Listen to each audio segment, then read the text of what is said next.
हाजी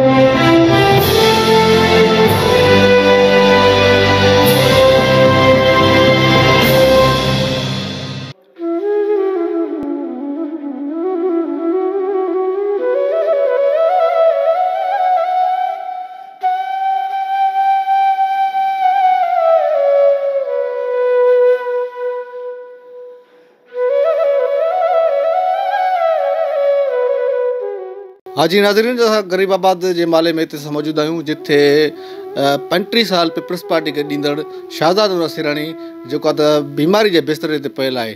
अचो हिन सां ॻाल्हि ॿोल कयूं था त हिननि पीपल्स पार्टी खां कहिड़ा फ़ाइदा वरिता ऐं कहिड़ी तहरीकनि में शामिल थियो। हिन सां ॻाल्हि ॿोल कयूं था त छा चवणु आहे। छा चवंदव शाहज़ाद ख़ान, तव्हांखे पीपल्स पार्टी केतिरो वक़्तु थियो आहे जो तव्हां जेको 40-50 साल पीपल्स पार्टी में थियो आहे। मतलब थियो मिलियो कुछ न है। इन टाइम ताईं कुछ भी न मिलियो आहे। न मुंहिंजे पुटनि खे नौकरी मिली आहे, न मूंखे का नौकरी मिली आहे, न मूंखे को फंड मिलियो आहे, कुछ भी न मिलियो आहे।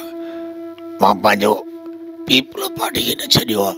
इन टाइम ताईं ARD में हिते कंदकोट ARD में जेल में हुआसीं ऐं सखर में मीर हज़ार खान सां गॾु हुआसीं। सखर में कुर्शेद साग सां गॾु हुआसीं। साईं जवां लाग मार्च 93 वारी में जेको आहे पिंडी में असां गिरफ़्तार थियासीं ऐं उन खां बाद में असांखे मोचड़ा आया इन्हनि फ़ौजनि। उन खां बाद में असांखे पोइ बि असां अल्लाह जी महिरबानी सां असां पीपल्स पार्टी न छॾीसीं। तव्हांखे कहिड़ी बीमारी आहे ऐं घणो टाइम थियो आहे बीमारी खे? बीमारी खे मूंखे 2 साल थिया आहिनि। छा आहे, कहिड़ी बीमारी आहे? ए रोड़ी आहे अंदरि, उहो हितां एतिरे रोड़ी आहे। उहा जेको आहे त वज़ीर आला कयो, पर वज़ीर आला हितां जे जेके ऑफिसर हुया, मां जो बाबा मूंखे मोकिलियो होसि कराची।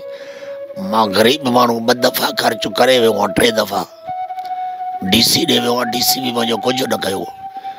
पोइ DC जो त वञी वज़ीर आला सां ॻाल्हाए। इहा हालत आहे असांजे क़यादत जी। इन खां बाद में असांखे त पीपल्स पार्टी जो कुझु न मिलिया, पर पीपल्स पार्टी खे मां छॾींदुमि कोन। इंशाअल्लाह ताला जेसि ताईं सिरी में साह आहे, बाक़ी इंशाअल्लाह खफ़न बि मुंहिंजे पीपल्स पार्टी सां थींदो। मां पीपल्स पार्टी खे छॾींदुमि।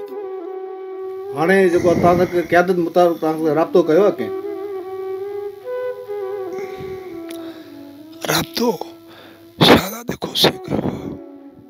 शाहज़ाद घोसे कयो राब्तो। बाक़ी हाणे उन सां राब्तो वरी गुल मोहम्मद कयो आहे त तव्हांजो सखर वठी जो या कराची वठी जो जल्दी में। बिलावल भुट्टे खे मां इहो पैगाम ॾियां थो त मुंहिंजी मदद करे। मां हिन टाइम बीमार आहियां, बिस्तरे में पियो आहियां, मुंहिंजी मदद करे। ऐं मुंहिंजा नंढड़ा बच्चा आहिनि जेके आहिनि पोइनि आहिनि, उन्हनि लाइ सोचूं। मुंहिंजे त हाणे उमिरि पूरी आहे। महिरबानी करे मूंसां मदद करनि। वज़ीर आला खे अपील था कयूं, चेयरमैन बिलावल भुट्टे साहब खे ऐं आसिफ साहब उन्ही खे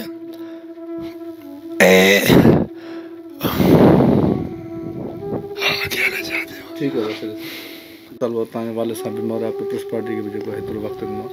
असांजो इहो मुतालबो आहे, पीपल्स पार्टी वारनि खे मुतालबो आहे त असांजे वालिद साहब खे ॾेखाइनि ऐं हुनजो इलाजु कराइनि। अलाह हुनखे तौफ़ीक़ ॾे, अलाह करे ठीकु थी वञे। असांजो इहो मुतालबो आहे। केतिरो वक़्तु थियो आहे? 2 साल 2.5 साल खनि थी विया अथसि बीमार आहे। कोई बि कंहिं बि न कयो आहे। ॿुधण में आयो शाहज़ाद ख़ान राब्तो कयो आहे, वधीक ख़बर न आहे, पोइ वॾे खे ख़बर। हाणे कहिड़ो बिलावल साहब मुतालबो? बिलावल साहब खे इहो मुतालबो आहे त ऐं असांजे वॾे खे ॾेखारे। असांखे पैसो न पाई हुनजो खपे थो, बसि इहो आहे, सिर्फ़ु हुनखे इलाजु कराए अस्पताल में। हाजी नाज़रीन, तव्हां पीपल्स पार्टी पर झूने कारकुन तव्हां ॻाल्हियूं ॿुधियूं जेको MRD तहरीकनि में ऐं केतिरे लॉन्ग मार्चनि में शिरकत कई ऐं हिन सॼी उमिरि पंहिंजी पीपल्स पार्टी खे ॾिनी। हिन इहो मुतालबो कयो आहे बिलावल भुट्टो ज़रदारी खां ऐं शायद पंहिंजो मुराद अली शाह खां ऐं आसिफ ज़रदारी साहिब खां ऐं ॿी क़यादत खां मुतालबो कयो आहे त ख़ुदारा मुंहिंजो इलाजु कराए, मुंहिंजी ज़िंदगी बचाई वञे। मुंहिंजा नंढा बच्चा आहिनि। नज़ीर मेराणी, सोच TV, कंदकोट।